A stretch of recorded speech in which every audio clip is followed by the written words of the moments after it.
My friends, welcome back to the Smoky Mirror Podcast. It's your boy Big Smoke checking in. If you're new here, the whole purpose of the podcast is to bring on guests that can educate, inspire, or provoke thought. And today I have the Minister of Finance on here. So you already know we're going to be getting into personal finance, how to become rich, how to become wealthy, how to become financially free. But also going to get into who is the Minister of Finance and why he picked that name. I'm real curious. So without further ado, let's get into it. So thank you so much for taking the time to be on the show. It was real last minute. I had a cancellation tonight. But you was ready to work. You ready to go? So, hey, you came fresh. Come on, fresh man. to death. I'm loving it. So talk to me. Who are you? Who are you? Man, well, I'm just a young kid from Miami, born and raised. I was raised in a single parent household with the help of my grandfather, and we're just figuring it out, man. You know, I dropped out of high school to really help my mom, who couldn't really afford to pay the bills. So she worked so she worked a 9-to-5 job. She got up each and every day, made it on time. And so I, as a young child, got to witness someone, a hard-working person, blue-collar person, get up with the goals of taking care of their family and falling short. Somehow falling short, getting up every day, doing the most, you know, doing all double time, triple time, and coming home and it still wasn't enough money to keep food on the table. So I dropped out of high school and I had to find a way early. So finances obviously wasn't our strong suit growing up, right? But we had to make it our strong suit. We had to figure it out. We had to figure out what worked and what didn't work. Obviously coming from a household where nothing seemed to be working. The money isn't flowing, lights off sometime. And as a kid, when you just should be focusing on getting up, brushing your teeth, putting on your clothes, going to school, you're trying to figure out how can I get up and make some money to help mom keep the lights on. So I'm just a kid from the block, a kid in Miami like many other kids, maybe without the father in the household, without much male guidance. You know, I was that kid that was, I consider myself the Joseph of my family. You know, so when you say the Minister of Finance and why I chose that name, I think that name chose me because in the figuring it out phase, I had to learn things that obviously wasn't common to my family, right? Like how does credit work? How does money work? You know, once I made money, where should I put it? You know, and to how to save it, how to get it to grow, how to get it to double, how to get it to work for me instead of me continually working for it. So I'm just that kid from the block trying to figure it out. That's what the Minister of Finance is. Very nice. I love how you said that because I actually know a couple of young Miami natives, because I'm actually from Aurora, Illinois. I'm not from Miami, but I know a lot of young dudes around, like I said, 16, 19 years old. And they said something similar, like, you know, I wanted to help my moms out, like from an early age. And so a lot of them felt like they kind of got pushed into things that they knew weren't right, but they wanted to get that money, especially because it was fast and easy. Of course. So what would you say to a kid like that who's kind of like juggling with that decision? That decision, well, what age? Say I'm like 17 years old. I'm about to graduate high school. My mom wants to leave Miami, but she don't want to leave until she know that I'm good and taken care of. And she can't leave until I'm taken care of. So like, what should I be doing? I got you. And that's why we created a course. It's launching in December called Breaking the Financial Curse. And that's what it was about. It was about helping young men, young women get on a financial track that works, right?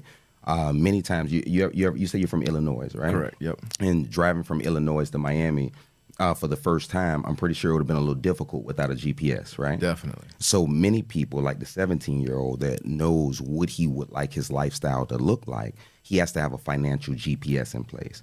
He has to sit in front of a business coach, a personal coach like myself, to help him kind of just filter out his thoughts, see what he's looking to do, and put together that personal GPS for him or her specifically to get them to their goal and on time instead of all the twists and turns that we would have had from Illinois to Miami without the GPS. So that makes a lot of sense because you can't get anywhere without a plan. You can't get anywhere. And I feel like a lot of our young people don't have a plan. Of course not. And so they're really just being guided by whims. So Yes. and that's definitely not a plan for success. Yes. Failing to plan is planning to fail. Yeah, right? exactly. So how did you kind of get into it? You said like, your family wasn't really familiar with credit. This isn't something that was just, innate to you. Like, how did you learn it? Yes, I mean, educating myself, reading, you know what I mean? Exposing myself to information that I wasn't privy to be exposed to growing up, right? So I figured if I'm growing up without this knowledge, seeing hardworking people go through the toughest time ever, what can I do, or what information could I download and that I'm able to put in place to see a difference, right? Because I did a personal GPS for myself. I know I wanted to be wealthy. I know I wanted to have something. I know I wanted to own a home. I know I wanted to start a business. I know I wanted business credit. And I know, coming from where I come from, it was least likely for me to get to those things if I don't educate myself, if I'm always dependent on someone else to give me the answers. So I had to educate myself. That's why I created the Breaking the Financial Curse. The course is to teach people the rules of the game. Many people, we like football, basketball, soccer, but we can't play those games without knowing the rules to those games. Right. When we're playing with money, we have to understand that there's rules to money as well. And people are preying on our lack of understanding of money. So, being young, being a person that wants more in life, I would encourage them to read more and read books on money, read books on protecting money, growing money, saving money, because it's just not about making money. Right. I saw Aretha Franklin made a lot of money. Prince made a lot of money, but when they passed away, they lost it all because they didn't teach themselves how to protect their money. And that's just as important. So to answer your question, reading, downloading the right information, the information that I knew that I wanted to embark on to be successful in. Wow. See, like, that's kind of, it's funny because it's like a profound answer, but it's also not, because it's like, I tell people all the time, like, just read. But like, for some reason, people don't want to read. Like, especially young brothers that I know, I have a whole bookshelf full of books. I'll be trying to put them on. They just don't want to read it. So like, what do you think separated you from other people that I'm sure they had the same similar circumstances? They're like in the same boat as you, but instead of reading, they decided to do something else. I got you. I mean, because it's easy to get distracted, Yeah. So the devil would distract you with your current level to prevent you from getting to your next level, right? And he'll prevent. The devil will also distract you with your next level, with preventing you from getting to God level, right? And so at any time, if you're tired, I think what separated me from another man, I was tired. I was tired of seeing my mom get up every day and cry for not having enough. I was tired of seeing my grandmother and my grandfather work hard for everything that they've worked for, save their money in 401k plans. They went to school, they got a good job, they bought a home, they had something for their family to call a family home, and to have all their money saved in accounts that they wasn't taught how it works. And when something bad happened, like one of them had a stroke, they didn't realize that their whole life savings was at stake. So, to have $500,000 in an account where you're thinking, hey, man, I got something to retire on, got something to feel good about, and then life happens. And what is life? A stroke, an accident, cancer, any unexpected thing that comes our way that could really force us to deplete our savings, which we would have thought that would have stayed to pass along to our family, but didn't. I got tired of seeing hardworking people lose the money game because they didn't understand the rules. So that was the only difference. I was forced to read, I believe, because I believe I'm the Joseph for my family. And what that means is I was supposed to be the sacrificial lamb to go through the darkness to pass back the torch of light, And so while doing that, while my family was going through these things, I was forced to have to kind of read about those particular subjects and to realize that they had more options than they realized, but they never actually took advantage of any of those options because they never read to know that they were available. They just went on whatever their job offered them, right, and considered them benefit. Things you don't know that you don't know. Yes, man. So I was kind of forced into a position to start reading more. And as I read, I started to be fascinated with the stuff that I started to see. I was like, man, when you want to hide stuff from people, you really put it in books. For real, yeah. You know? That's real talk. You know, so I think that's what really kind of forced me and another person, because it's easy to get distracted. It's easy to see a basketball game come on, a football game come on, and see what's going on with LeBron James or Stephen Curry or who wins the championship. But, you know, I couldn't focus on the championship when my lights was off. I couldn't watch TV. Right. You know what I mean? The only thing I could do is read. Of course. Did you have a big family like Joseph too? Like more than 5+ brothers? Yes. Well, I had 2 brothers, okay, 1 sister. And in my particular household, my sister has a different mother. And at the time of me growing up, it was just me and my younger brother, who's now about 30 years old.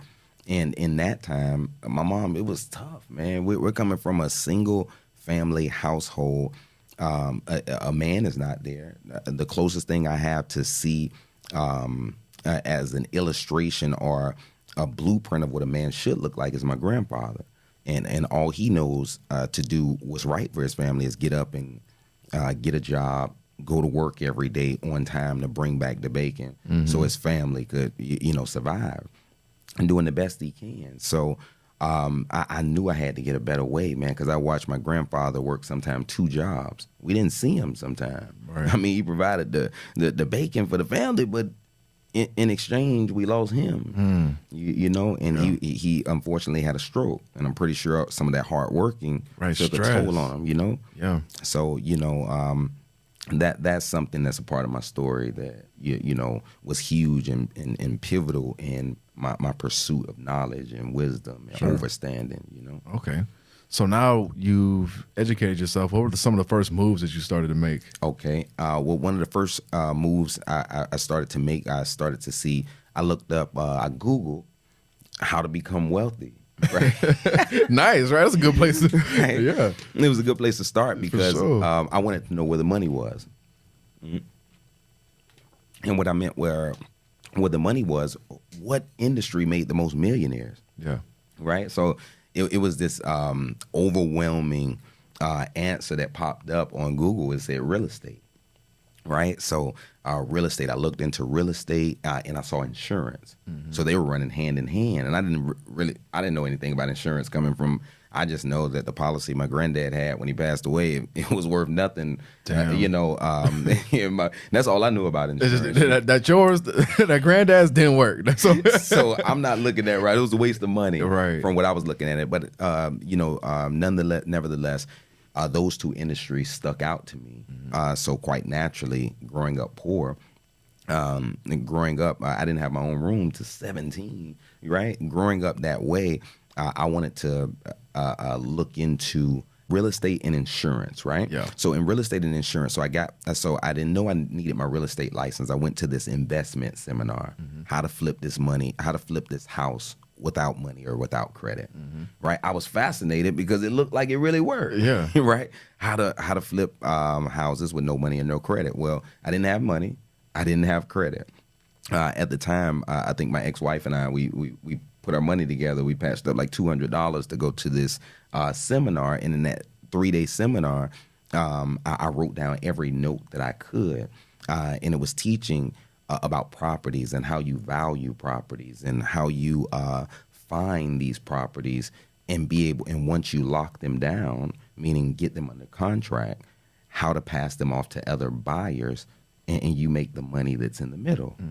So I said, man, I don't have any money. I don't have any credit. This seems like the answer to my prayer. Yeah. Right. And so I tried it. Right. And so the first thing I thought I needed after those 3 days of immersion in real estate investing, I thought I needed the MLS, right? Which is the multiple listing service for realtors. Yeah. And I got the MLS. I started looking up properties to find comparables to see, comparing one property to another. So I knew what I was looking at, how much to offer, right? And then I went into my childhood neighborhood and I went for looking for those properties on the list that showed that they were currently in foreclosure or currently had something what they call a lis pendens.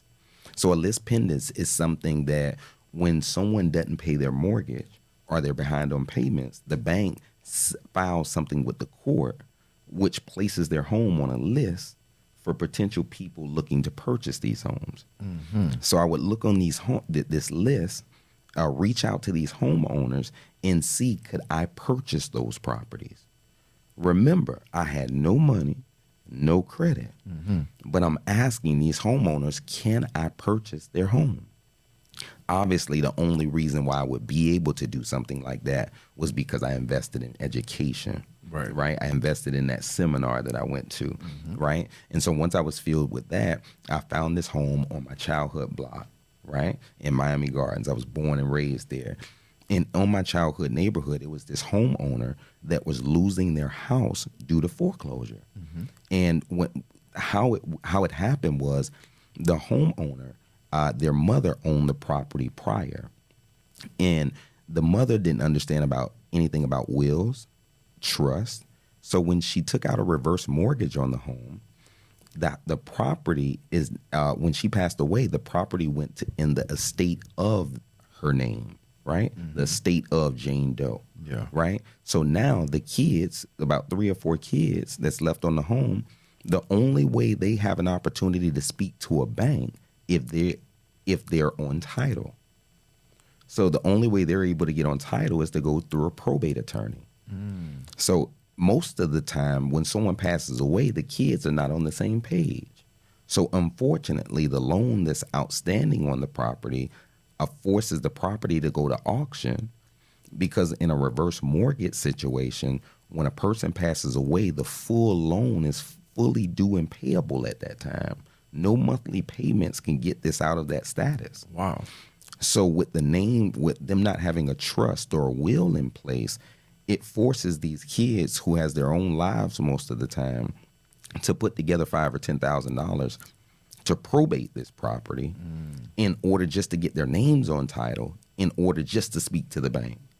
Then not even knowing the information that I was just sharing with you to know how to negotiate a win-win with that bank. So they were in that situation getting ready to walk away from the property. I suggested, say, hey, Mr. Smith, don't walk away from the property. I want to put some money in your pocket and allow me and my company to have a chance at offering the bank something to settle out the debt. And if I'm able to make a good deal, I come back and give you a thank you, right? Yeah. So I want to teach people that when I invested in that information, having no money, no credit, the information is what allowed me the opportunity. Once I got the opportunity, that was $40,000 I made without having money or without having credit, but just information. So once you found that property that was foreclosed, you reached out to them and basically said that you were going to buy it. So you got under contract, and then you found somebody to buy it under those terms. Yes, I found someone. So when the bank agrees to sell it to my company, now my company is the approved company that the bank is saying, hey, we will sell this to ABC LLC. Okay.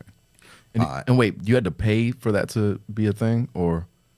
Okay, so wait, if the kids wanted to do it though, they would have had to pay. If the kids wanted to do what I did, make an offer to the bank. If they wanted to get their name, because you said they had to put up like $10,000 just to talk to the bank, just to speak with the bank, right? Yeah. They had to come in, say for instance, $5,000 to $10,000 to pay an attorney to take it to court to actually get their name on title with the death certificate is in place. I see. So not having a will in place or not having a trust in place could put the family in danger. Jeopardy. Yeah. You know? And so this was something where I said the Minister of Finance, because while my family was going through all of these financial devastations, I was forced to have to read into these things. And with that information, created opportunity. Right. Nice. When people saw no opportunity, that information stood firm, and I was able to create a win-win situation for not only the homeowner, they were going to walk away from it and get nothing. The bank, they were going to have to force and go through a foreclosure process, pay thousands of dollars to a foreclosure attorney to take it through that process, and then sell it for only what the property is worth, not what they owed. Right. So these things are a part of the bank's mindset, are the way they process deals and letting them go at fair prices to people that would like to buy them. So when you're someone like a wholesaler, people that someone that see an opportunity, see someone losing a property and saying, hey, I'm getting ready to walk away from it, and says, hey, no, I have a company. And really understanding my company doesn't have to have that money already. Mm-hmm. They have companies that would lend you that money based on the value of the property. So you go find the money by finding the property. Got it. Right? And so once the bank approves the company, ABC LLC, hey, us, Sandy Mae lender, will approve ABC LLC to purchase this home at $100,000. Now, ABC LLC now goes and finds buyers that's looking to buy it and rent it out for a higher return on their money than their money sitting in a bank. Mm-hmm. So you say, hey, Mr. DFG LLC got this property for $125,000. You want to say, I can't do 125. I can do 120. Say, man, I can't do 120. Let's do 122. Okay, 122 it is. His 122 comes and pays the 100. You keep the 22. I keep the 22. Nice. So think about it's guys on the corner with the mindset to do the same thing I just did with real estate. Yeah. They just don't have the information. Yeah. And I was that young kid going through all these financial devastations in life, lights off, not enough food to feed the whole family. We're sharing, literally making a loaf of bread feed everyone. But a little bit of information could have changed the game for all of us. Now you're making 10-figure deals with no money, no credit. With no money, no credit. Exactly. That's pretty incredible. So you said that first one was how much? 40? The first one was $40,000. $40,000 you made off of that. And that was, I didn't have a key to that place. Describe the feeling when you finally got that money? Well, I mean, the feeling was, I have to be honest, coming from where I come from, coming from absolutely no money, and seeing that much money at one time in one deal, it kind of made my heart start beating really, really fast. Like you did something illegal? Like I did something illegal. I wanted to get out of the door. Like, hurry up, give me the check, right? Really? Give me the check. Like, I gotta get out of here. I was antsy, man. Yeah. Then I worked my butt off to get to this place to be able to enjoy deals like this. And now I'm dealing with these subconscious thoughts and feelings because we're programmed to be poor. Right. We programmed to be poor. So, making 40 grand at one time, this almost feels illegal. Like nobody in my household had a blueprint to how to make 40 grand at one time. Mm-hmm. And so to going in the dark to figure that out, being able to accomplish it after investing in myself with information and knowledge and be able to accomplish it and then bring it back to my tribe and be able to get my mom high limit credit cards for the first time ever in her life at 60 years old. Coming up, she only knew to trade time for money, get her money, pay her bills, and have what's left over, stay away from credit. Mm-hmm. Now her call me and say, hey, Brandon, this is my balance on the car. How much do I have to pay it down to keep my score up top? I'm like, look at her with a little bit more information. Yeah. So, I'm a believer in investing in yourself. That's dope. No, that story is really amazing. I mean, you broke it down really nice, too, because I've heard of, so you call that wholesaling real estate? That's called wholesaling. Okay. It's just when you're in the middle. You're the middleman. Yeah. You're the middleman. You I'm pretty sure in Illinois, in your city, you're known in your community. So even if you got a real estate license, put the real estate license on the back seat, for an example. You're going to know what's going on in the city before any realtor knows what's going on. You're going to know at the barbecue or at church what's happening with Mrs. Smith's property or Mr. Davis's property. So it's like you not having your own company already in position. Don't care about whether you have the money or not, but not having that company, you're overlooking opportunities that are probably worth $20,000, $40,000, $60,000 that are your next door neighbors. Oftentimes, Wow. So I guess the first step would be getting an LLC. You got to get a company. You got to get a company. You have to start a business, and not just any business. I mean, I've seen people. I used to work at a bank as a loan officer. I'm not certain if I shared it with you yet. But I used to work as a loan officer. So much of my day revolved around taking applications from people that were looking to, they had businesses. Now they were asking the bank for financing to fund their dream, to fund their vision, to take it to the next level. So I got a chance to consult with business owners and teach them, if they didn't have everything in place, what they needed to do in order to access the high limit funding that was necessary to take their business to the next level. So when I stepped away from banking with the mindset to say, hey, I don't have to just help the bank's constituents here. I could step away and help my people outside of these four walls. It's so many of us that are aspiring business owners, are small business owners, are nonprofit owners that just don't know how to access the bag to take us to the next level. Right. So that's what I set out to do. So when I came into this field, I only wanted to focus on business owners, small business owners, teach them how to start a business, but not only just starting the business, how to structure the foundation of their business to gain high access to high funding to fuel their vision. Nice. You know? Yeah, I mean, that's a great transition because, I mean, I have a business mostly through clothing. So I'm about to start another LLC for this media company that I'm making now. Of course. But when it comes to the clothing business, like we're making like thousands of dollars. Okay. Nothing too crazy. Right. I'm doing our accounting and things like that. We have like a gas card that I'm using to increase the credit score. I do have our DUNS number. Okay. I have it's almost like a credit card, but it's like a charge card. So I do credit, and it's like net 30 terms. I gotta pay them all. I gotta pay it off in the month. I got you.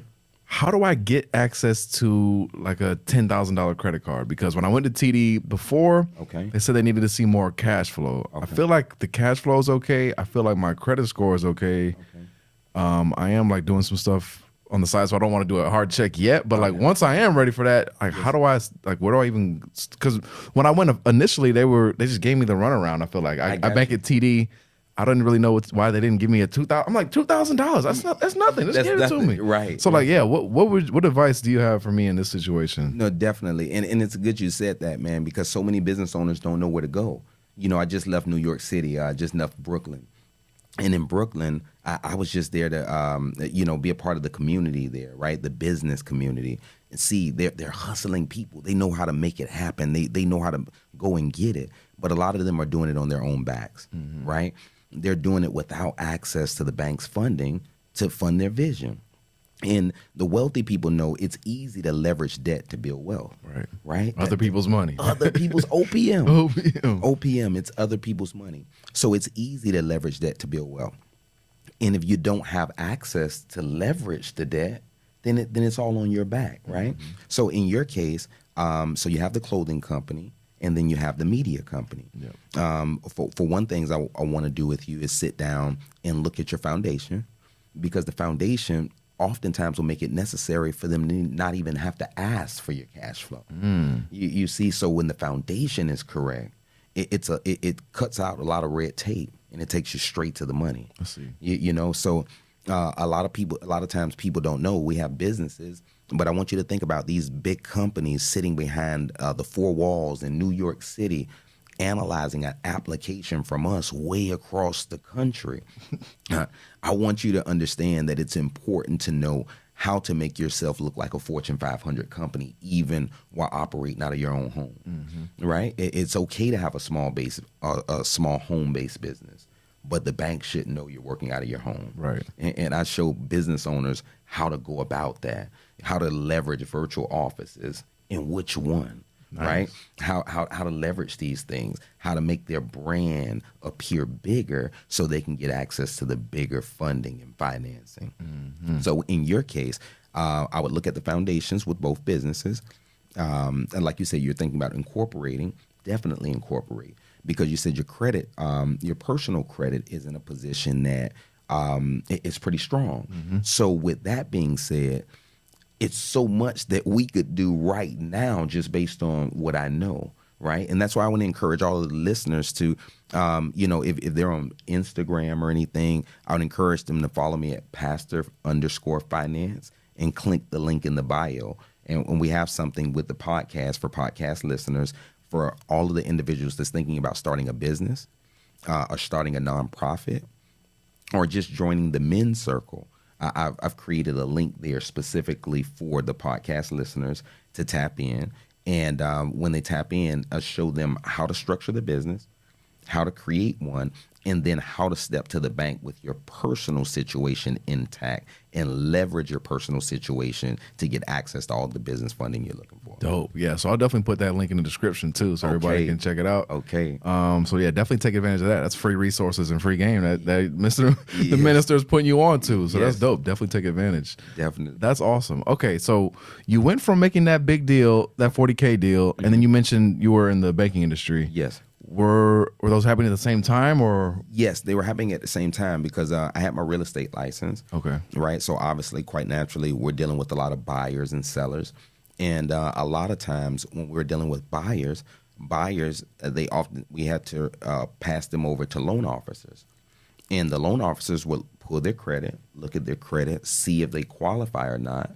And if they didn't qualify, they would kind of send them back to us and say, hey, they have to work on their credit or do this, this, and this, and then come back, and then we can get them approved.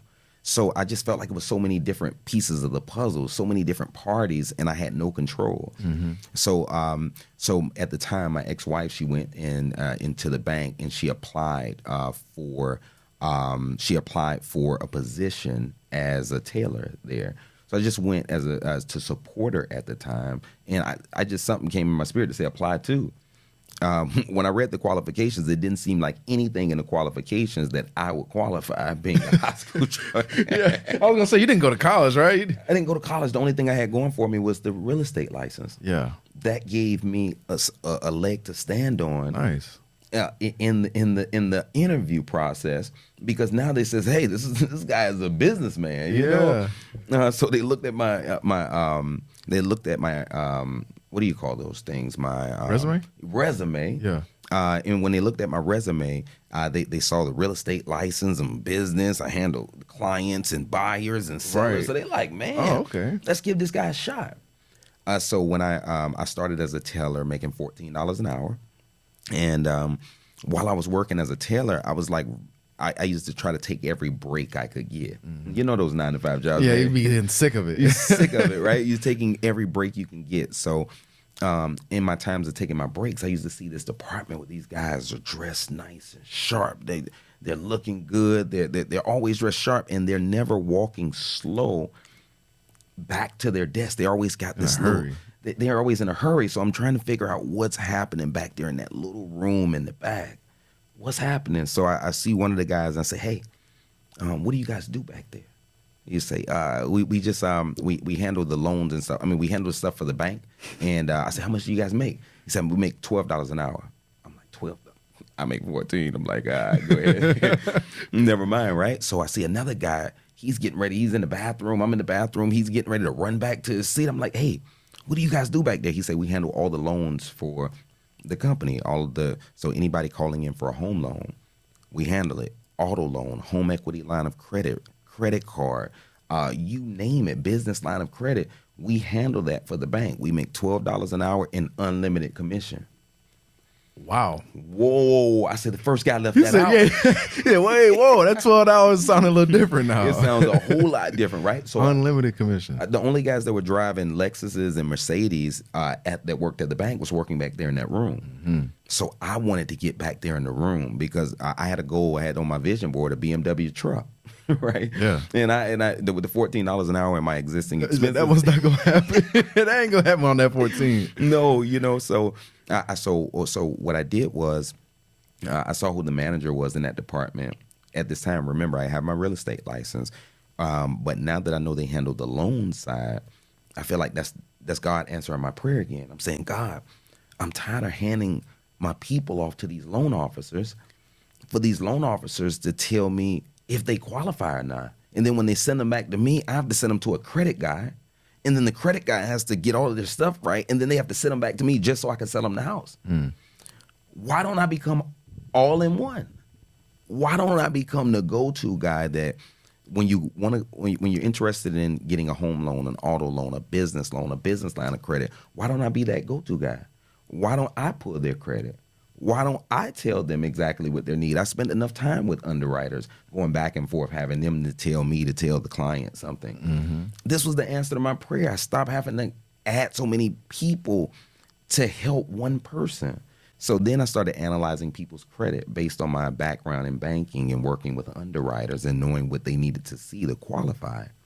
So I took my skills to South Beach, like LeBron. Like LeBron. Right? So when I did that, I started helping people qualify for homes, get miscellaneous items off their credit report, started to add things to their credit report to strengthen their credit report to qualify for certain things. When they were interested in high limit credit cards, I would give them the blueprint to exactly step by step on what to do to get your $20,000 credit card. It's a formula to everything. Oftentimes, you're not dealing with us as people. You're dealing with an unspoken system that the rules is already written. And if you understand the rules, you can win the game every time. So once I understood the rules by going back and forth with the underwriters and understanding when the underwriters wasn't at work, the system was working. So I don't even have to deal with people. I can wait till late at night, get on the credit card company system, apply and get approved if I line up with their system. Man, let me wait till 5 p.m. to start applying.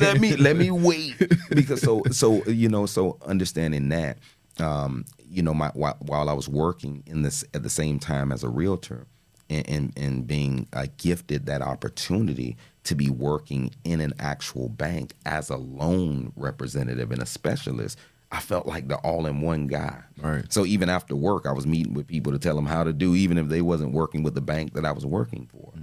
And so, at the same time, that kind of gave me a little bit more insight to believe in the flipping houses without money or without credit, because I saw people call the traditional bank, ask for the money for the bank, get turned down.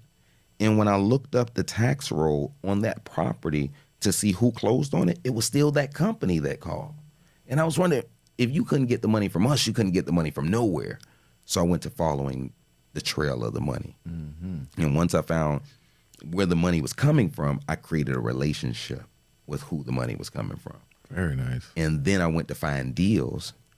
And then I says, you know what? It shouldn't be this hard. It should be a light down this dark road to help people coming from where I come from to be able to do this same thing. So that's what I am now. I'm a beacon of light to people because I'm not holding back that information. I'm sharing it with them. I'm teaching them how to flip the house next door without money or without credit and make $40,000. Very nice. I love that story, because it's really all about your perseverance and investing in yourself. Yes. It isn't anything fancy. It's not anything that is cute or even things that you haven't heard of before. Right. It really is just about working hard and taking advantage of opportunities as they arise. Absolutely. So I definitely want people listening to keep that in mind. It's like, you don't have to go to a 4-year college. You don't have to go to Columbia and, major in finance to go work on Wall Street to do all those things. Absolutely not. And to be honest, it's cool you said that, because like I said, we didn't grow up with any financial literacy either, right? We didn't know the rules to money, right? We think when we hear Wall Street and we hear all of these fancy terms or these bankers, right?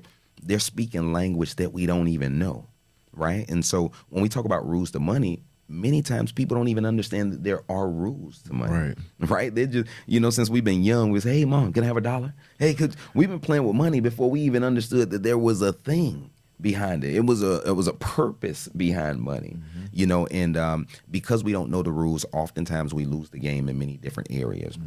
And one of the areas that we lose is, have you ever heard of the rule of 72, for example? Yes. Wait, let me articulate it. So it takes 72 years for your interest rate to double if it's at 1%, right? Okay, so exactly. You hit it on the head. Yeah. So what it is you divide the interest rate, whatever interest rate you're being offered, by 72 to determine how long it will take your money to double. Yeah. Okay. All right. So you have to think about this coming from the inner city, right? Coming up, getting a bank account, right? and saving our money in a bank, these banks offer us all of these cute, fancy terms, right? And what are these cute, fancy terms? They offer us savings accounts, checking accounts, money market accounts, CDs, right? All of these cool products that they offer us to save our money in, that we really don't understand. If we don't understand the rule of 72, we don't even really understand what the guy in the suit is saying to us. Right. We don't.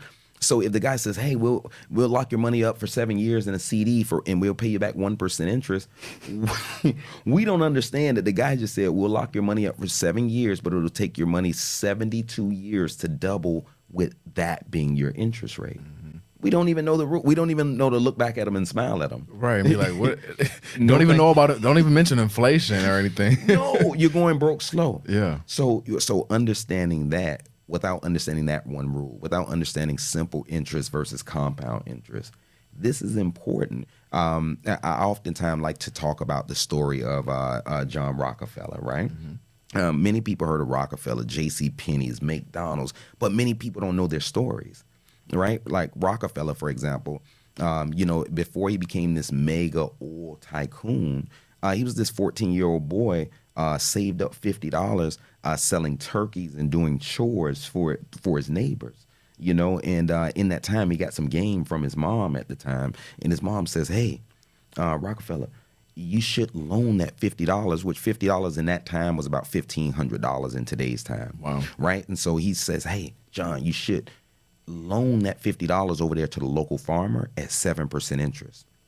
Right? So he says, and have him arrange to have him paid back over 12 months.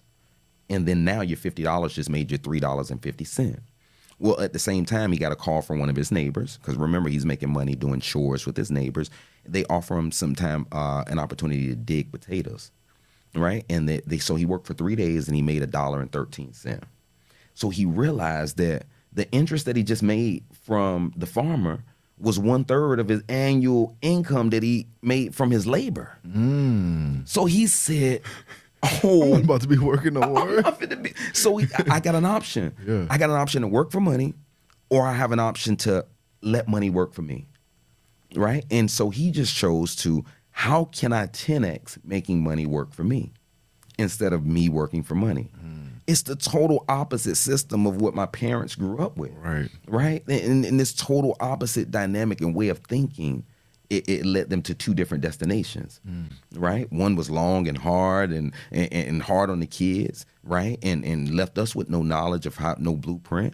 And then one was like, man, this is the easy route. Yeah, this is how it should feel. It's really giving me rich dad, poor dad vibes. Of course. It always was strange to me. Well, it's funny, it's strange, but I kind of understand why now looking back. But it was just confusing. Like, we live in a society that's so financialized. Yes. But we learn nothing about it. And there's so many things that we have to do in day-to-day life that we don't learn anything about. Absolutely. And that always blew my mind, but it's because they want to prey on people. Yes. Like, they want to take advantage of people's ignorance. Of course. So I think that's a shame, but thanks to the internet, we're able to get this information out a lot easier. Of course. And so I definitely think, like, educating yourself is the number one thing I tell people. Like, you got to do it. Yes. You have to do it, because we learn a lot of BS. Yes. So you got to unlearn some of that and learn some of the things that aren't as sweet, but they can be if you just focus a little bit. Absolutely, absolutely. It's by design that we don't have financial literacy, like you said. They really would like to work hard and us to prey on build everything. They want us to go get the home. Yeah. Right. But when we pass away, they hope we have no will and no trust. So the property ends up in the probate court, where they have family members throughout the whole legal system that's getting ready to prey on your family's lack of knowledge and lack of information, lack of financial awareness. You also getting ready, like if you're like my grandfather, worked for 30 years for a company like Old Dominion, have a stroke, have money sitting in a 401k, and not aware of the government spend down rules. With the government spend down rules, it said if you want Medicare to kick in and help you, you have to be broke. But what happened when you have $500,000 sitting in your retirement account that's supposed to go to protect you and your family? I said, you ain't broke. You ain't broke. You got money to pay us.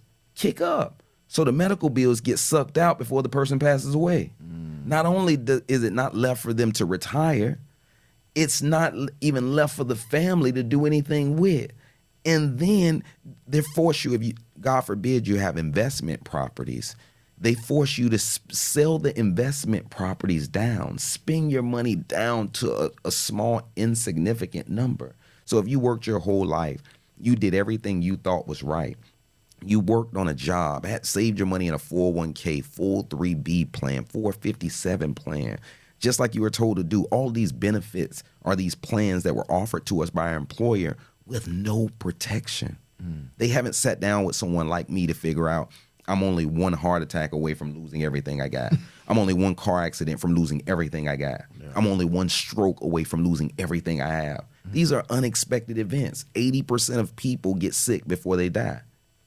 So if that's the case, you're teaching me to save my money without knowledge, knowing that I don't know I have to spend this down for an unexpected health event, thinking it's going to be there to provide for me and my family. Yeah, it really is unfortunate. And I think that's actually a good segue. We can talk about life insurance because I think that's something I want to bring up because, man, it's like irresponsible if you're over 65 and you don't have it. Of course. But I want young people to get it because it's just be so much more affordable if you get it now. So let's get into life insurance. I think that's where I heard the 72 rule. The rule of 72. Because I do have an IUL policy. Okay. So we can talk about that too. Okay. But yeah, it just makes a lot of sense because it's like, why would I not take advantage of index funds that don't go down? You know what I mean? Yes. But not a lot of people know about that.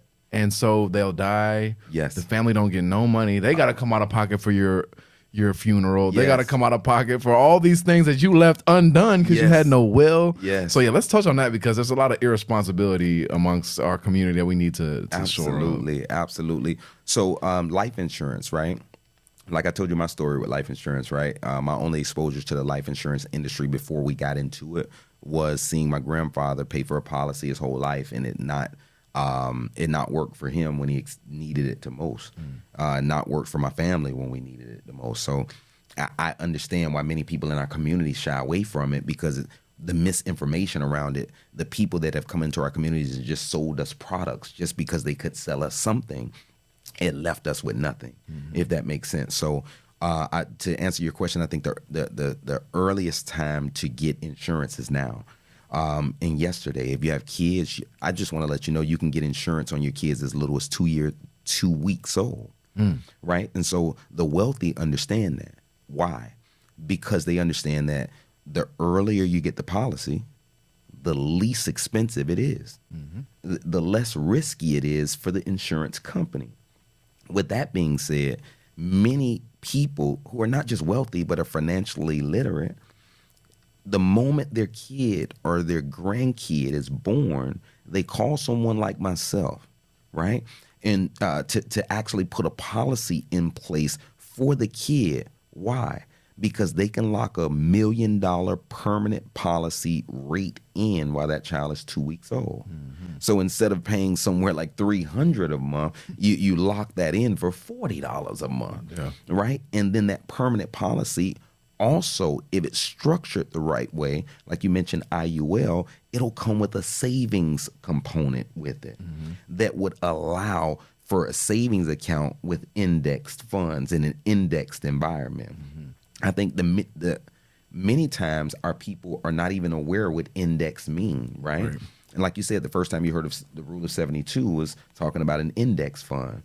Many people are not aware of the rule of loss. Right? So that means if you had $100 in there in an account like the stock market and you lost 50%, then you only had $50.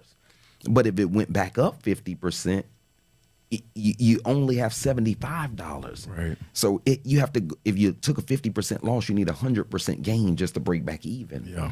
So they're not even aware of why an index environment would help them in their money after they've worked for it. Right. And so the wealthy are people that's financially literate. They understand that. So they lock in or create one of those environments at such an early age for their kids because they're aware of, for one, the power of compound interest. For two, the ability to save in an account that's other than an account like Chase or Navy Federal or Wells Fargo or TD Bank, because When you save money in those accounts, all they give you in return is lollipops. Yeah, you get nothing. Peanuts. You get peanuts, like we're suckers, right? And that's by design, because they didn't want us to know that they are life insurance accounts that also have saving components that are earning anywhere from 5 to 8% interest return on their money, and it protects your life if anything were to happen to you unexpectedly. And you have the option of accessing any money saved in that account pre-59 and a half, right? So this is a 3-part mission for wealthy people or financially literate people. For one, they want to lock in that rate at the earliest time where it would be the least expensive for that child. For two, it want to protect that child's life and vision and mission. So it also want to give the child an opportunity that most of us coming from where we come from don't have, which is the opportunity to save in an indexed account toward retirement, as opposed to save in a 401k where it can all be lost unexpectedly. Can you explain to people how the index funds take no losses? Yes, of course. So I want you to think about the stock market, for example, right? So, so when the stock market goes up 10%, if you got $100, you got 110 in there, right? But if you had $100 in there and lost 10%, you lost $10, right? So you got 90 in there. So if you choose to save your money in a stock-like environment, like a 401k, a 403b, or 457, your money is at risk for those ups and downs that happen over time of that type of environment. It's completely uncertain. Right? An index fund mirrors what happens in that stock market. But what it does is it puts caps and floors within that up and down environment that you see in the uncapped market, right? So the index market, it has what they call a ceiling and a floor. So say, for instance, you have an IUL. Say your cap is 10%. So say, for instance, in the market, it went up 35%. Your money was capped at 10%. So your money in an index market, if a guy was over here and he had his money in the stock market, had $100, and you had $100 in an index, his money went up to 135%, which was $135. Yours went up from $100 to $110, right? That means that you were capped on your growth. But in return, you take no losses when the market falls. So now the market goes down 40%. This guy is at 90. You're still at 110 plus a 0.75%, meaning almost 1% was added to your money when the rest of the country lost money. So because you chose to save in a safe, predictable environment with rules, a ceiling and a floor, you're given an incentive when the rest of the country are losing money, you make money for choosing to take a cap on your wins and letting the insurance company make money with you over time. That was really well articulated. I know a lot of people could be listening like, that just sounds too good to be true. Like, you're telling me I can have life insurance, a savings vehicle, and I can take money out of the savings vehicle? Of course. Like, I tell people about that too, because I've spoiler alert, I've learned about it. Okay, so that's why I have one. Okay. But yeah, it always sounds too good to be true when you can use when it doubles as like an investment vehicle. So you can take out of that policy. This is kind of how you're saying that $1 million baby thing. Like, the kid can take out for college, and that money's still gaining value. Can you explain that a little bit too? Yes, because so remember it was a war going on since a long time ago between the wealthy and the poor, right? And so every time you have these in finance, you always have what they call loopholes, are these products that was created so wealthy could keep their money. So the wealthy people normally in history have hated two people. They've hated the banks and they've hated the IRS, right? They've hated the banks because they know the rule of 72, right? So the banks doesn't offer them anything outside of 72 years to double my money in lollipops. Right? And they know the IRS have worked for absolutely none of their money and they want a big chunk of it. So they hate those two people. So they always have to have different things in place to be able to avoid those two people. So in reality, it's nothing far-fetched to have to think about. It's just understanding that the wealthy is going to keep an ace in the hole to be able to protect their money. So do you think the wealthy understanding finance would work 30 and 40 years and put their money into an account where they could lose it? No. No way. So definitely they are looking and reading into where can I save my money that's safe? Because it's just not about making money, it's about protecting money, right? And so in order, I can't think about growing money until I know how to protect it. Can't build a skyscraper on sand, right? So I have to know how to protect my money. So the wealthy know, how can I protect my money from death, divorce, lawsuit, and unexpected, anything else unexpected, or life insurance? Rule 7702. So the IRS Rules 7702, what that says is no IRS, no government agency, or anybody can ask you to expose what you have stored in life insurance. What many people don't know is wealthy people are going to find a way to save their money and keep it safe. So if they ever had a stroke, they won't. The government can't tell them to spend down anything because the government are not even aware it exists, right? So they know privacy matters, right? They know privacy matters. If I don't have a vehicle to keep my stuff private, and I need something that's not classified as an investment, it's protected under the rules of life insurance, right? So they know if I save my money here, first of all, nobody knows it's there but me. Two, I can leverage that money I have there for anything I want if I need it to. For three, I can access this money pre-59 and a half with what they call policy wash loans. So the policy wash loans, to answer your question, was a feature that incentivized people to save their money through things like IULs or index universal life insurance policies. And what that was is for your ability to, if you needed access to your money, you could access it in the form of a loan. So you don't pay taxes on loans. You pay interest on loans. See, there go the rules again, right? This the rules of money. When you understand the rules of money, why would I save my money in Navy Federal, Wells Fargo? Why would I save all my ducks there if they're going to give me nothing but lollipops? I need something in return for my hardworking money. What are you going to give me? You're going to protect me from all life's unexpecteds. That's one. You're going to also give me a higher return than any bank can offer me on my return. That's two. You're also going to give me protection against losses on my money. That's three. And if anything happens, even though I have this huge savings account that's being grown within my policy, if anything happens, the $500,000 policy or the $250,000, whatever it is, you're telling me if I have a stroke, cancer, heart attack, a car accident, and I'm not able to do what I'm currently doing right now, I get to access 100% of that $250,000 while I'm living? Yeah, people definitely don't know about that. So that's the power of life insurance. Yeah. That's the power of being able to be financially literate and know, like, no, I'm going to require you give me something back in return for me putting my money here. Yeah, I'm not. So wealthy people are not going to take less. We were taught to take less because we were programmed to be poor. Right. And that's why, having that information, that education is so important, especially about life insurance. It's two types of life insurance. So you have term and you have permanent. So term is for temporary situations. So that means, so when I say temporary situations, I want to think you have a goal that you've shared with me of purchasing a home coming up, right? So when you purchase the home, normally the home loan is for like 30 years, right?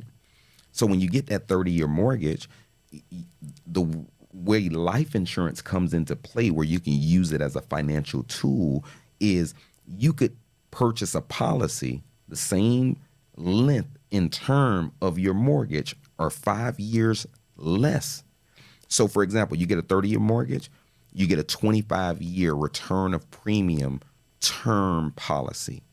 What that means is every dollar you pay into that policy will be returned to you at year 25 or 30, right? So you got the mortgage, you get a return of premium policy that costs you maybe $200. This is something that they're not teaching us. God forbid anything happens prior to that 30 years, the house is paid off in full. However, we're counting on nothing to happen to you in 30 years.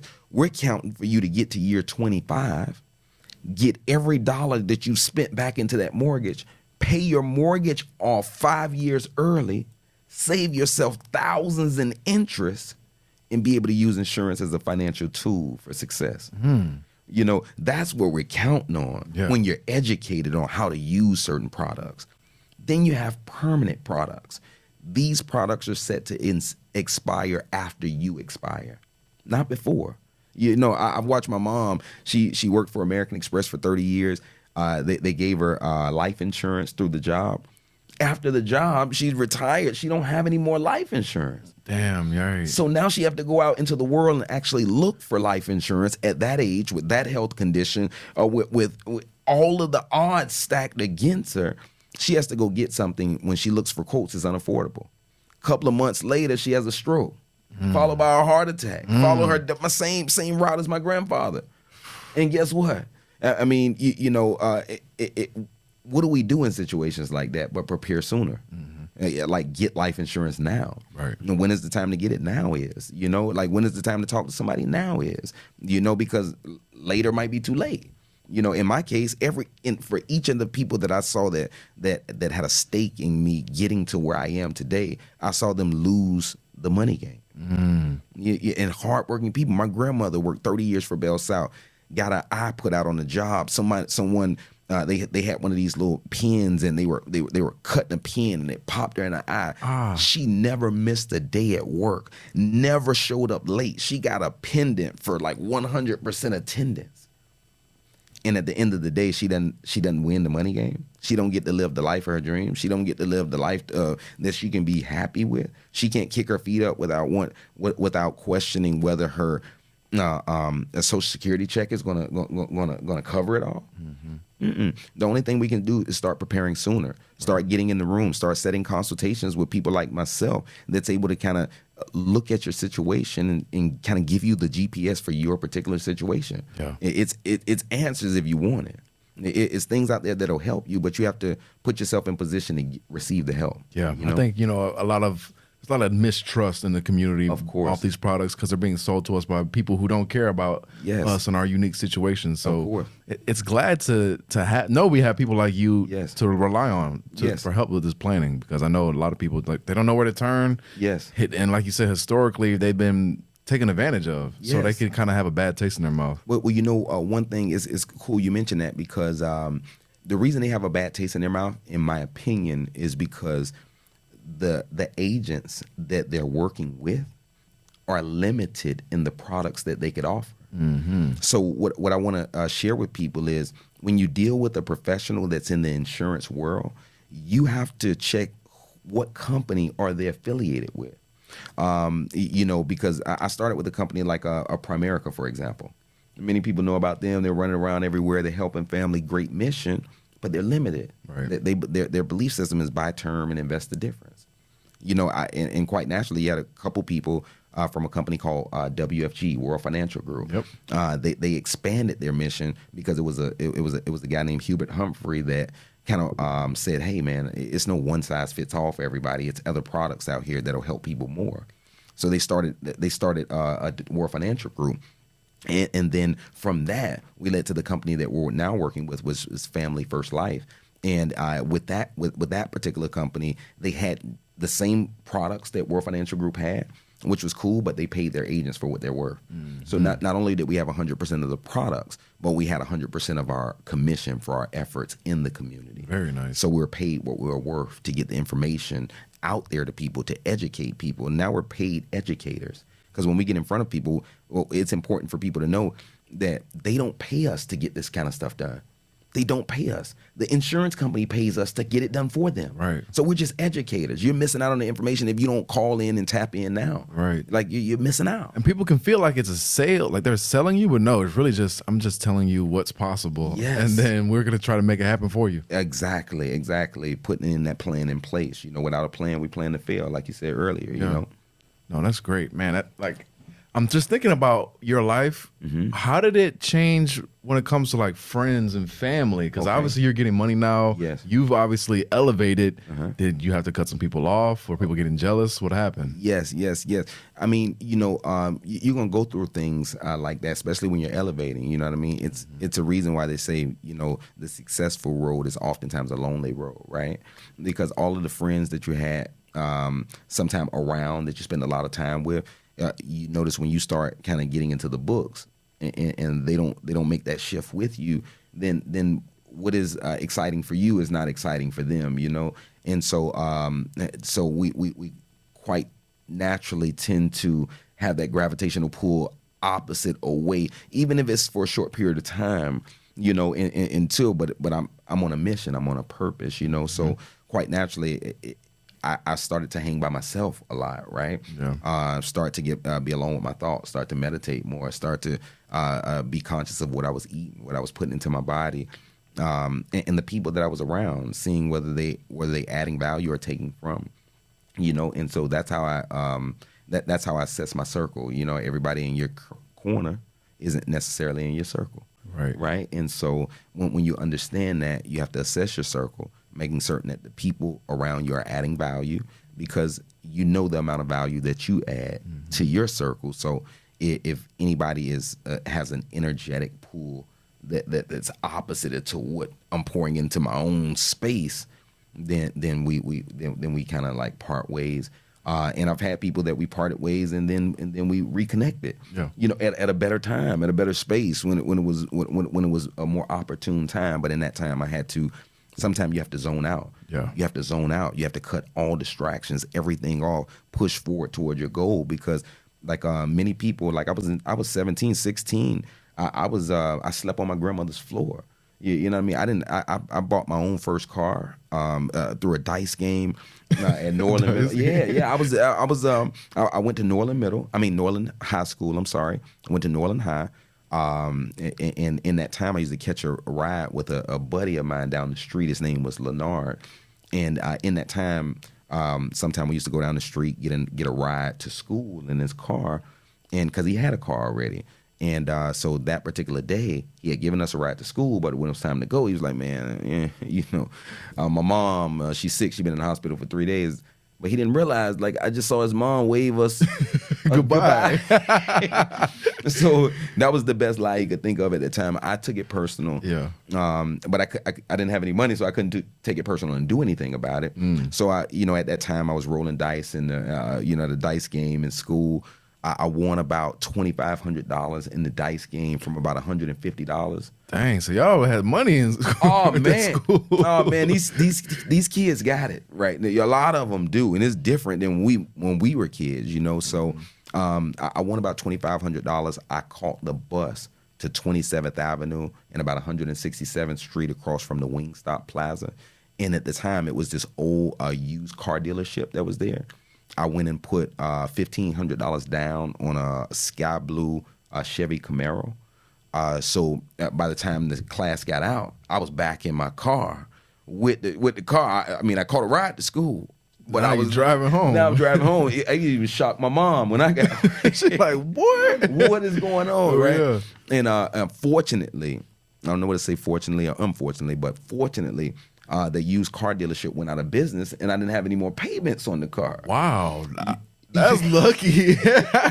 Yo, nice. So, shout out to that dealership. Sorry, but you know, so I went through different phases coming up, you know. So in the city, obviously come without any money, and start making some money or getting a lump sum of money at one time, still not understanding the rules, not understanding money, not understanding finances.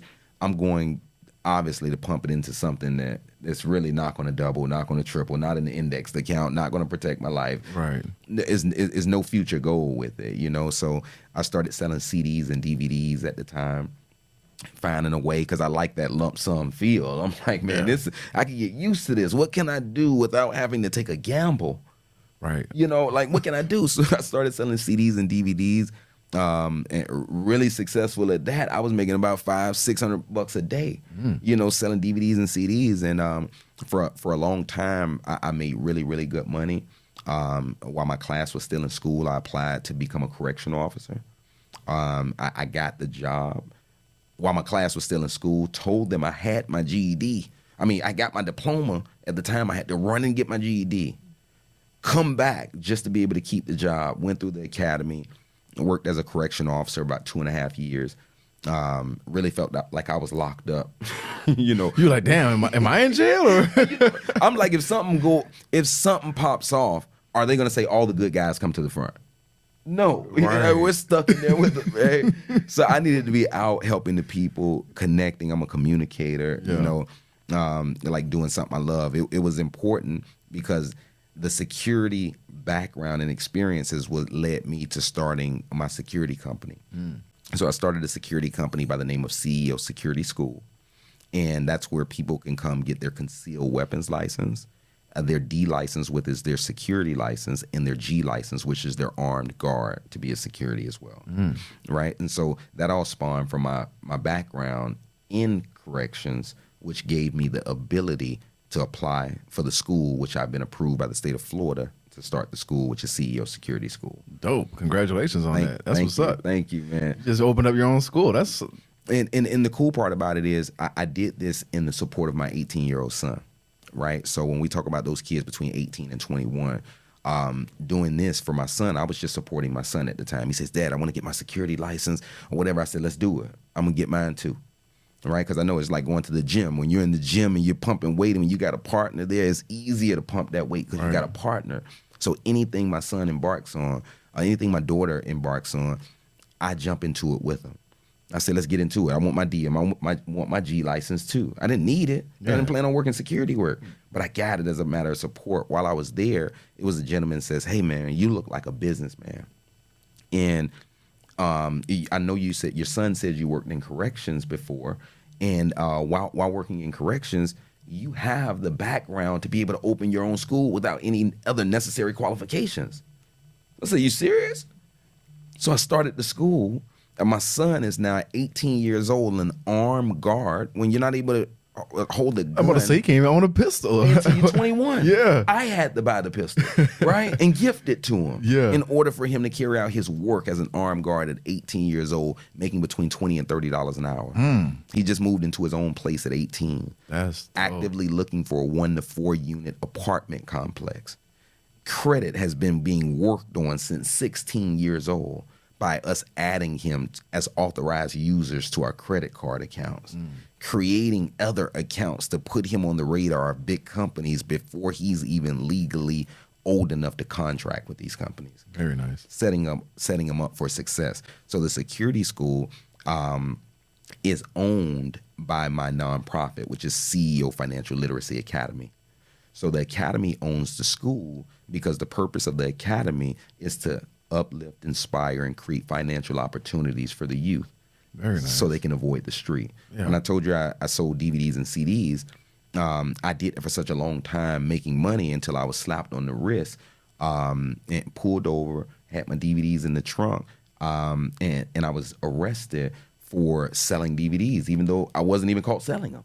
That's crazy. I was just too honest. I was just, I told the police, hey, I buy them for $2 at this, I sell them for $5. Like the world's dumbest criminal. Yeah. Right? I didn't know that was illegal. I didn't either until they like wrapped me up. That's crazy. So they wrapped me up. It was a slap on the wrist. I realized, it was at that time I realized, hey, I'm going to have to get my GED. I got a son. I got to provide for him. So I had to go another route because I saw that route was a no-no. So that's why I wanted to create opportunities for the youth like my son and people like him all over, because so many of us that are smart and intelligent like myself could have gotten myself in trouble that I couldn't get myself out of, where these opportunities wouldn't even be opportunities for me today. Right. Because of something you did 16, 17 years old. And the law doesn't care if you don't know the law. They don't care. Ignorance of the law is no excuse. Nope.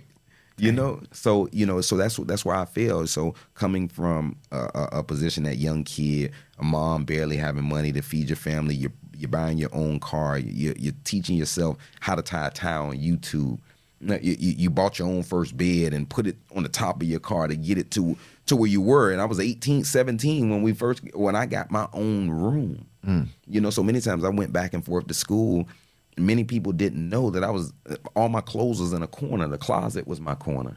You know, they didn't know I was laying between the couch and in the dining room table. That was my bed. You know, they used to call us the Lost Tribe. You know, and that's why I say breaking the financial curse, because in our family it used to be a running joke, right, with our uncle. His name is Junior.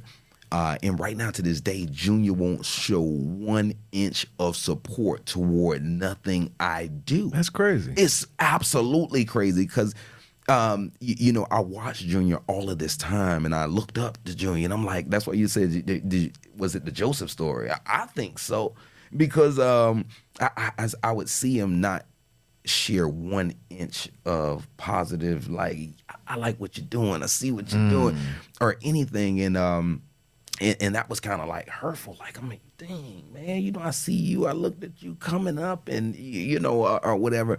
But in your journey, you're gonna have that. Right. You're gonna have people that they're like, man, if I just had your support, man, it would mean that much. It mean a lot, yeah.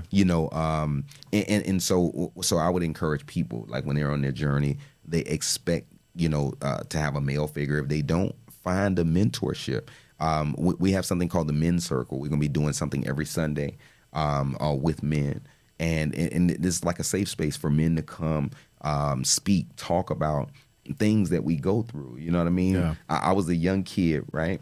Obviously, I had a kid at a very young age, right? My child is 18 now. I'm 37 now, right? So we're doing the math. I had a child very young. Mm-hmm. So having a child very young, you think about all of the unknowns that come your way, especially when you and the moms isn't getting along, right? Mm-hmm. So they may look for assistance sometime. The assistance may require them to place you on child support.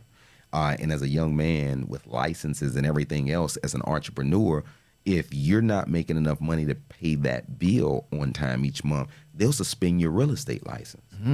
So at many times, I was out there coming with all of these challenges already, having a kid early, and then fighting the child support system, just me by myself, having to be my own attorney. So remember, reading was the base and foundation of everything. So when I read, I understood that if I was working for a company, they couldn't suspend my license, right?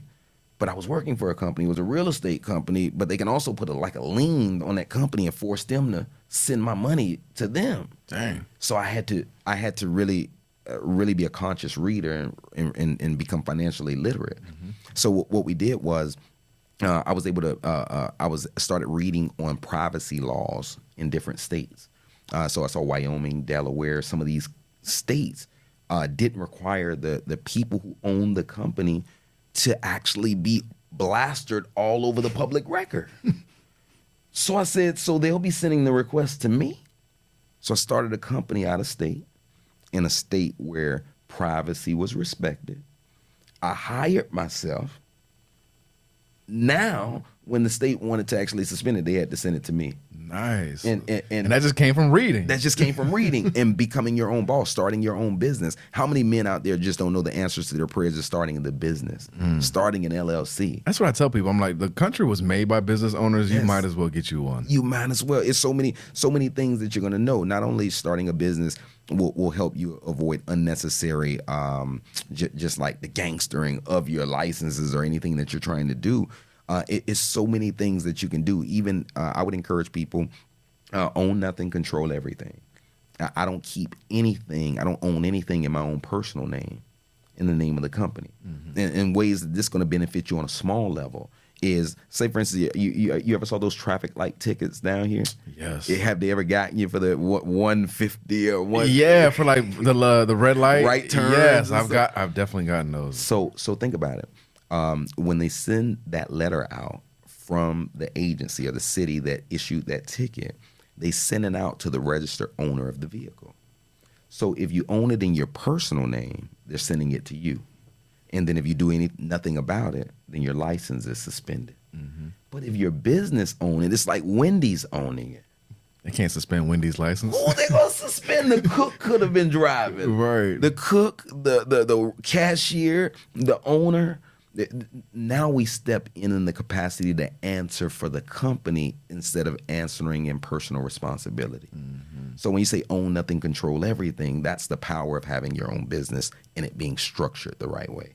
Very powerful. Yes, So I'm a part of an organization called Black Men Build. Okay. And literally it's exactly how it sounds. It's black men coming together, building up our community. Yes. And we have a men's circle that we have every other Monday. Come on. So yeah, we definitely need to get you involved because there's some kind of collaboration we could do. Of course. They have a right there on 55th and 7th. Okay. Like where that Popeyes is. Like we have a location. I got the you. hub. They have a We have like a community fridge, where like food pantry. We got a free clinic, all types of stuff. Like boxing classes, chess. We do a lot. So I definitely got to get you plugged into that, because you would love it. Yes. And a lot of brothers definitely need to hear some of the knowledge that you're sharing. Yes. So we definitely gonna connect on that. It's exciting. Let's do it, man. Yeah, it's so important, especially as black men. We got to have more positive role models, and we got to redefine our image, because we're not in control of it. Like it's mostly people who own record labels and media companies that are, to put it in a nice way, not representing us in ways that we would appreciate. Yes. And they're doing it to make money and clicks and whatever it is, but a lot of times it's guiding our children who might not have that father figure, and they're falling into traps that other people are setting for them. Of course. So we really got to get back, almost like a grassroots movement, to get in front of the community. So, man, anything that I could do to be a part of young brothers and sisters, like being a beacon of light to them, help them get on the right path, help them put things in place for themselves to give them true financial opportunities. That's what I'm about. That's what I say to Minister of Finance. I'm about creating opportunity. I'm about helping you reach your vision in half the time by getting you access to the capital you need. You know, that's all I'm about. You know, showing you that the money is the easiest thing to get. Yeah. You know, and that's what I'm about. So any way I can be a part of that, any way, any ways I can add value to what's already being built there, I would love to, man. I'm open to it, man. All right, bet. Yeah, because once you meet the guys, you'll definitely be hooked. You'll be there every other week. I got you. I'm there. I'm there. That's dope. Okay, cool. Okay. So there's one thing I also wanted to talk about. It's like there's like a focus on money in our society, which of course, because it's necessary, it's a tool. Right. But I do think people can fall down that path of like worshiping money or being just totally obsessed. Of course. What do you have to say about that? I mean, you know, they say the love of money, right? Is nothing wrong with making money, but when you love money over anything else, that's the issue. Yeah. You know, because you have life in between money, right? You know, if you don't care about the lives of others just for the money, then you know that's leading nowhere. You know, it's not purposeful. You know, money is a tool.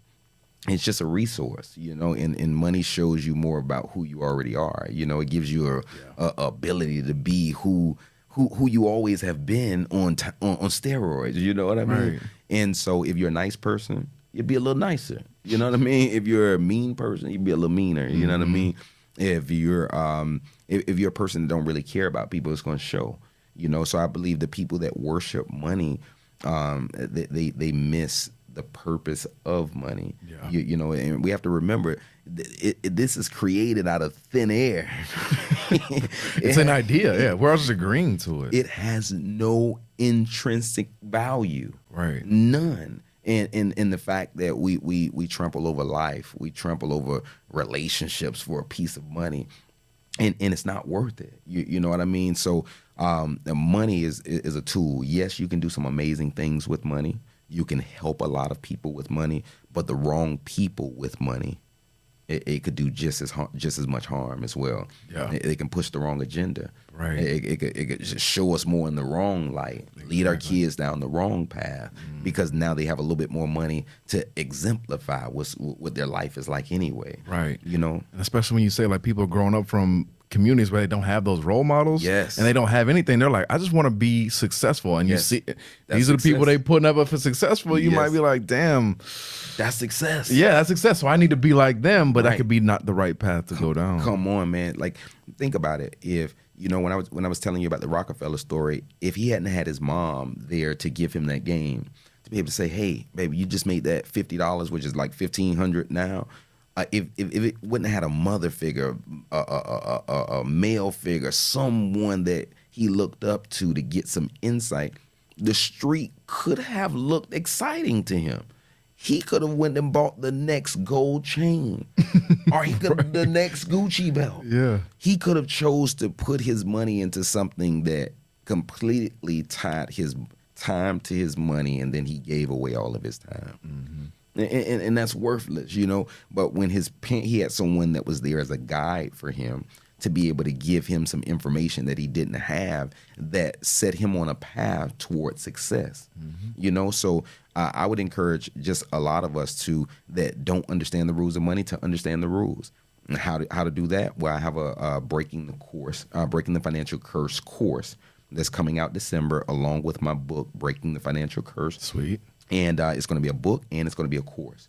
The book will highlight all of the areas, the rules, the compound interest, simple interest. It'll make it fun, exciting, short, and sweet read. And it'll also give the people the option to dive into it a little further and get them a firm education behind not only the rules, but what are the things they can implement now that they understand the rules towards success. Dope. Yeah, that's powerful. We got to get back on the pod for the book too, because you know I have my guy on here, Jabez Invest. Yes, I love that guy. Man. Yeah, shout out to Jabez. If you're watching this, you probably know who he is. But shout out to Billionaire too. Shout out to Billionaire. Yeah, big shout out to Billionaire. Yes, man. So yeah, I had Jabez on kind of like this. We did background whatever, and then when his book came out, we had him back on for his book. So we'll definitely have to come when the book comes out. I'll get me a copy. Okay, and we'll run through it because that's exciting. December, I'm excited. Yes, man. I'm in the pre-sale. I'm gonna have it where people can start buying the pre-sale book.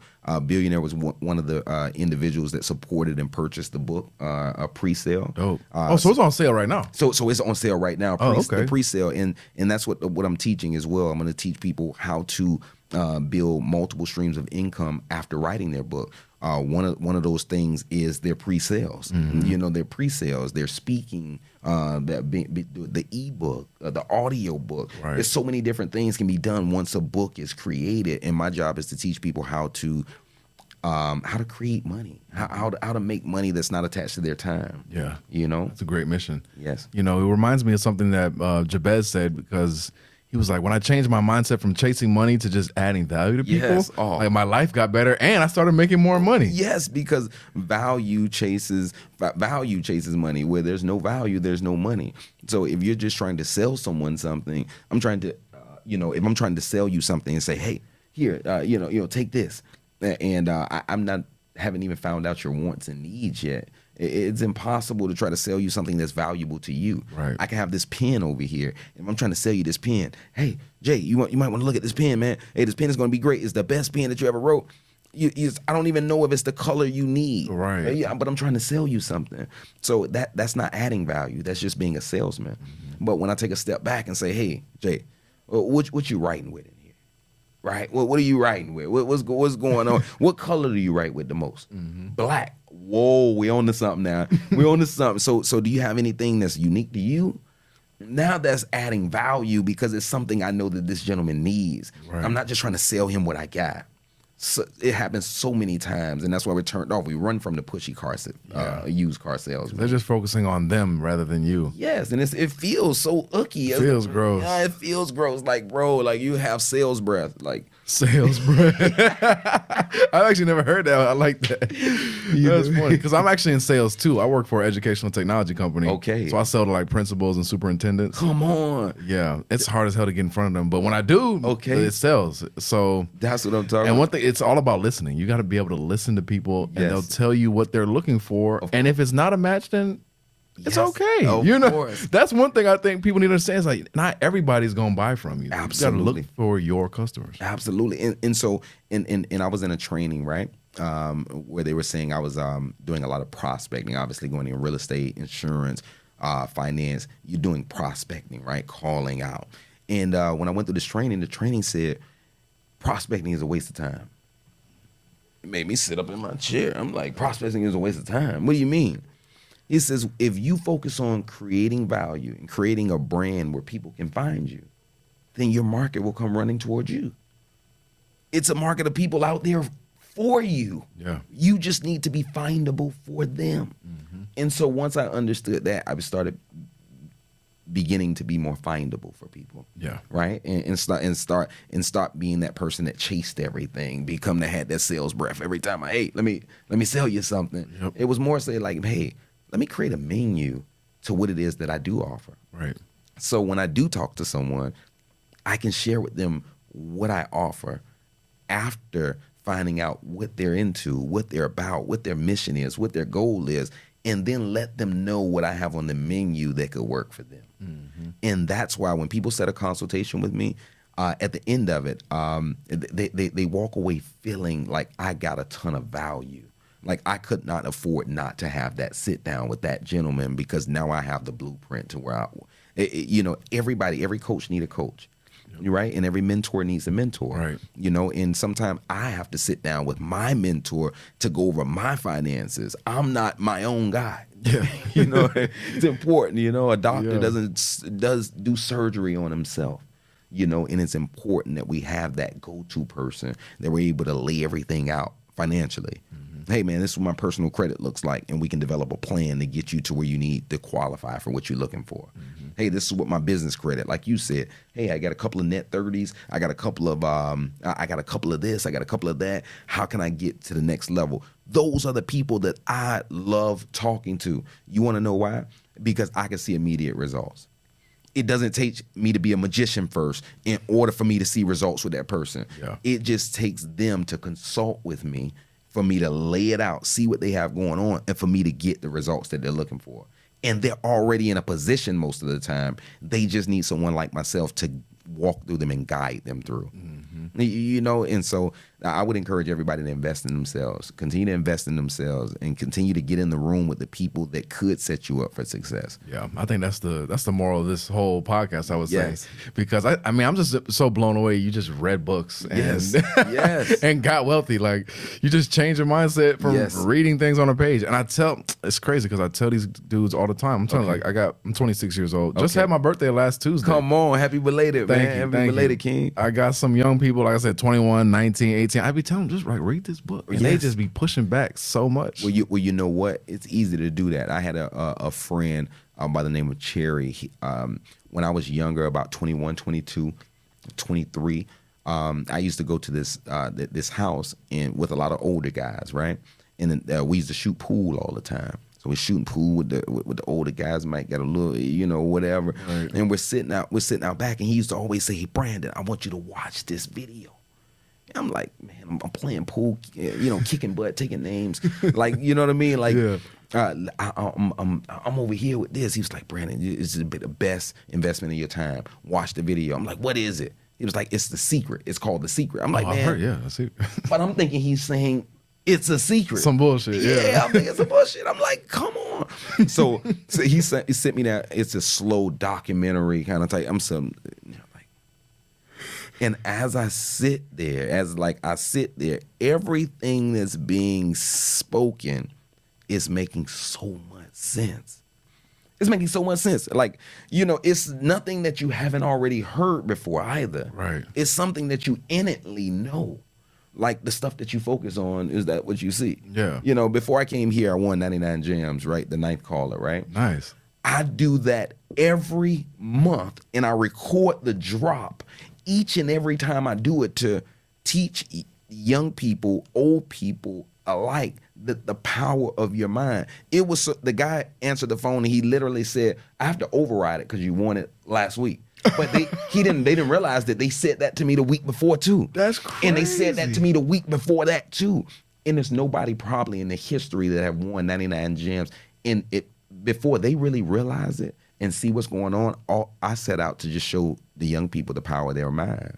Whatever you focus on, you get. Yeah. So after watching The Secret, it was seeming like that was exactly what I needed to see at that time, because it started to help me realize that my thoughts were things. My thoughts were actually creating for me. It was just like my thoughts were on an invisible frequency like the wind.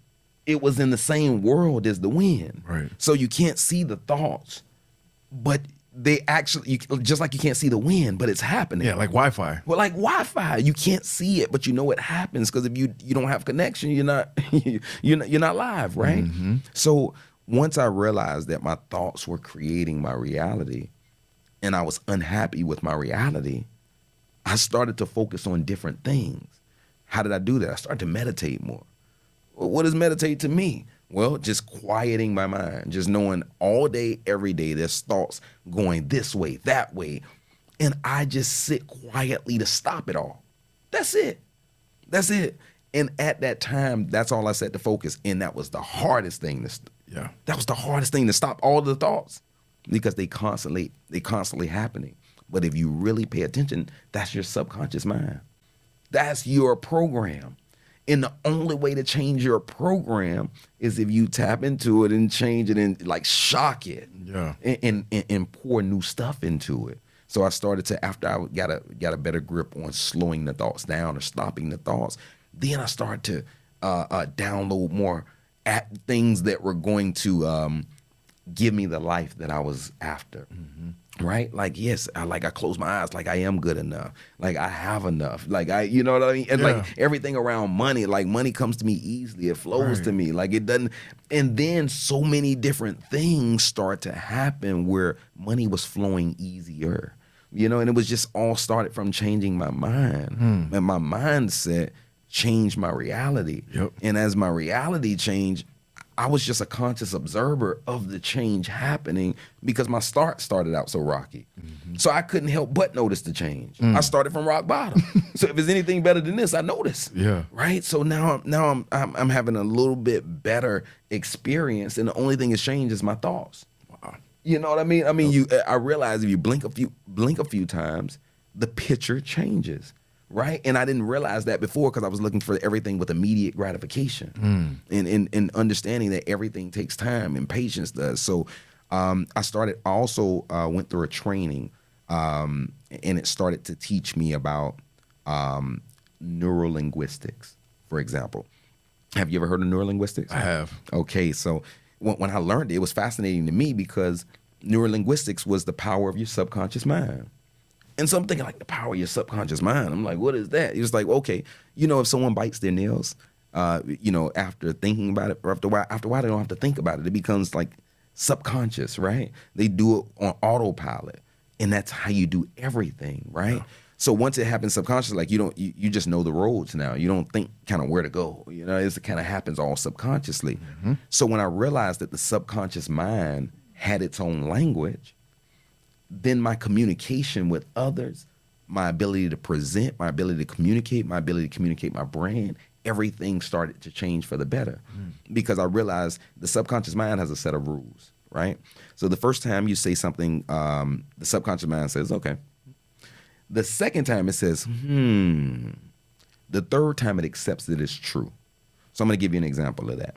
So when you're familiar with O.J. Simpson? Of course. Okay, so in the O.J. Simpson trial, he walked in every juror, no matter how guilty or not O.J. was.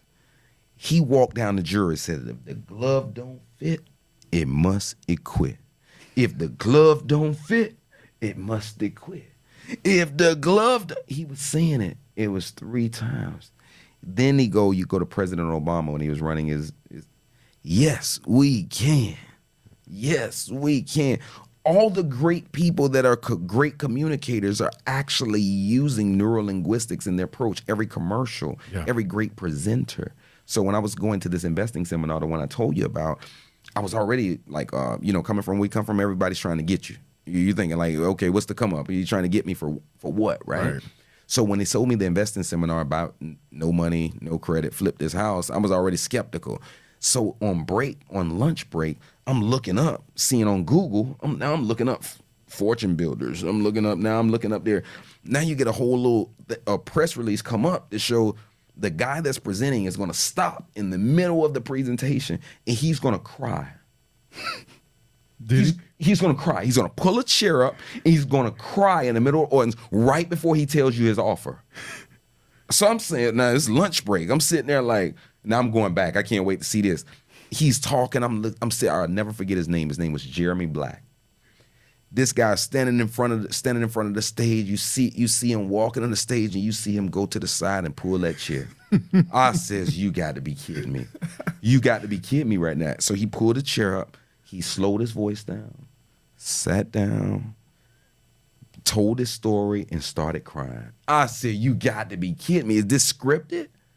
But it wasn't scripted. They understood that you couldn't evoke action without touching the emotion. Without emotions, the subconscious mind it don't care. It don't care.